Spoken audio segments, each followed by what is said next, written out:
ಮತ್ತು ನಮ್ಮ ವಿಧಾನಸಭಾ ಘಟಕಗಳು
ಅಖಿಲ ಭಾರತ ವೀರಶೈವ ಲಿಂಗಾಯತ ಮಹಾಸಭಾ ಅಧ್ಯಕ್ಷರಾದಂಥ ಮಾನ್ಯ ಶಾಮನೂರು ಶಿವಶಂಕರಪ್ಪನವರು ನಮ್ಮಿಂದ ಅಗಲಿ ಹೋದ ಮೇಲೆ ಇವತ್ತು ಅಖಿಲ ಭಾರತ ವೀರಶೈವ ಲಿಂಗಾಯತ ಮಹಾಸಭೆಗೆ ರಾಷ್ಟ್ರೀಯ ಅಧ್ಯಕ್ಷನಾಗಿ ಅವಿರೋಧವಾಗಿ ನನಗೆ ಎಲ್ಲ ಕಾರ್ಯಕಾರಿ ಸದಸ್ಯರು ಸೇರಿ ಆಯ್ಕೆ ಮಾಡಿದ್ದಾರೆ.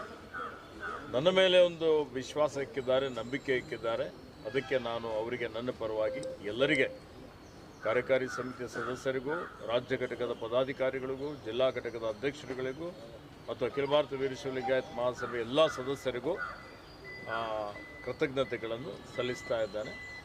ಮತ್ತು ನಮ್ಮ ಸಮುದಾಯ ಲಿಂಗಾಯತ ವೀರಶೈವ ಸಮುದಾಯಕ್ಕೆ ತನ್ನದೇ ಆದಂಥ ಶ್ರೇಷ್ಠ ಇತಿಹಾಸ ಇದೆ, ಸಂಸ್ಕೃತಿ ಇದೆ, ಪರಂಪರೆ ಇದೆ.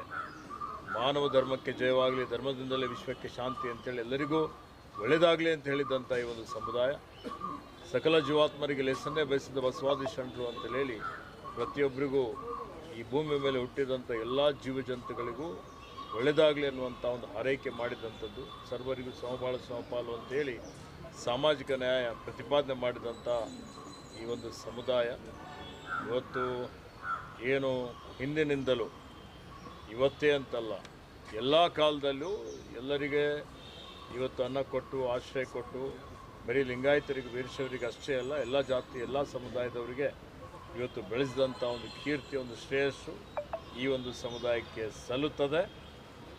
ಹೀಗಾಗಿ ಇವತ್ತಿನ ಈ ಒಂದು ಏನು ಸಮುದಾಯ ಭಾಳ ಕವಲು ದಾರಿಯಲ್ಲಿದೆ. ಇಂಥ ಪರಿಸ್ಥಿತಿಯಲ್ಲಿ ಇವತ್ತು ಸಮುದಾಯವನ್ನು ಒಗ್ಗೂಡಿಸುವಂಥದ್ದು ಮತ್ತು 122 ವರ್ಷಗಳ ಹಿಂದೆ ಏನು ಹಾನಗಲ್ ಕುಮಾರೇಶ್ವರರು ಅಖಿಲ ಭಾರತ ವೀರಶೈವ ಮಹಾಸಭೆ ಸಂಸ್ಥಾಪನೆ ಮಾಡಿದ್ರು ಉದ್ದೇಶನೇ ಈ ಒಂದು ಸಮುದಾಯದ ಹಿತ ಕಾಪಾಡುವಂಥದ್ದು, ಸಮಗ್ರತೆ, ಅಖಂಡತೆ, ಐಕ್ಯತೆ ಕಾಪಾಡುವಂಥದ್ದು ಮತ್ತು ಸಾಮಾಜಿಕ ಧಾರ್ಮಿಕ ಎಲ್ಲ ಕ್ಷೇತ್ರಗಳ ಒಂದು ಈ ಸಮುದಾಯದ ಹಿತವನ್ನು ರಕ್ಷಣೆ ಮಾಡುವಂಥ ಒಂದು ಜವಾಬ್ದಾರಿ ಏನಿದೆ ಇವತ್ತು ಎಲ್ಲರಿಗೂ ಒಗ್ಗೂಡಿಸುವಂಥದ್ದು ಮತ್ತು ಬಡವರೇನಿದ್ದಾರೆ, ನಿರ್ಗತಿಕರಿದ್ದಾರೆ ಅಂಥವರಿಗೆ ಸಹಿತ ಸಾಮಾಜಿಕ ನ್ಯಾಯ ಕೊಡಿಸುವಂಥ ಒಂದು ರೀತಿಯಲ್ಲಿ ಇವತ್ತು ಮಹಾಸಭೆ ಕೆಲಸ ಮಾಡಬೇಕಾಗಿದೆ. ಆ ನಿಟ್ಟಿನಲ್ಲಿ ಹಿಂದೇನು 22-23 ಜನ ಮಹಾಸಭೆ ಅಧ್ಯಕ್ಷರು ಆಗಿ ಹೋಗಿದ್ದಾರೆ ಮಹಾಪುರುಷರು. ಅವರು ತೋರಿಸಿಕೊಟ್ಟಂಥ ದಾರಿಯಲ್ಲಿ ನಡೆದು ಇವತ್ತು ಸಮುದಾಯವನ್ನು ಒಗ್ಗೂಡಿಸಿ ಇವತ್ತು ನಮ್ಮ ಸಮುದಾಯದ ಜೊತೆಯಲ್ಲಿ ಇತರ ಸಮುದಾಯದವರಿಗೂ ಯಾರು ಬಡವರಿದ್ದಾರೆ, ನಿರ್ಗತಿಕರಿದ್ದಾರೆ, ಕೆಳಗೆ ಬಿದ್ದವರಿದ್ದಾರೆ ಅಂಥವರನ್ನು ಮೇಲೆತ್ತುವಂಥ ಒಂದು ರೀತಿಯಲ್ಲಿ ಸುಂದರವಾದಂಥ ಭವ್ಯವಾದಂಥ ಸಮಾಜ ನಿರ್ಮಾಣ ಮಾಡಲಿಕ್ಕೆ ನಾವೆಲ್ಲ ಸೇರಿ ಪ್ರಾಮಾಣಿಕ ಪ್ರಯತ್ನ ಮಾಡ್ತೇವೆ ಅನ್ನುವಂಥ ಒಂದು ಮಾತನ್ನು ಹೇಳಿ ಈ ಒಂದು ಸಂಘಟನೆಗೆ ಎಲ್ಲರೂ ಸದಸ್ಯರು ಕೈ ಜೋಡಿಸಬೇಕು ಅಂತ ಹೇಳಿ ವಿನಂತಿಯನ್ನು ಮಾಡುತ್ತೇವೆ.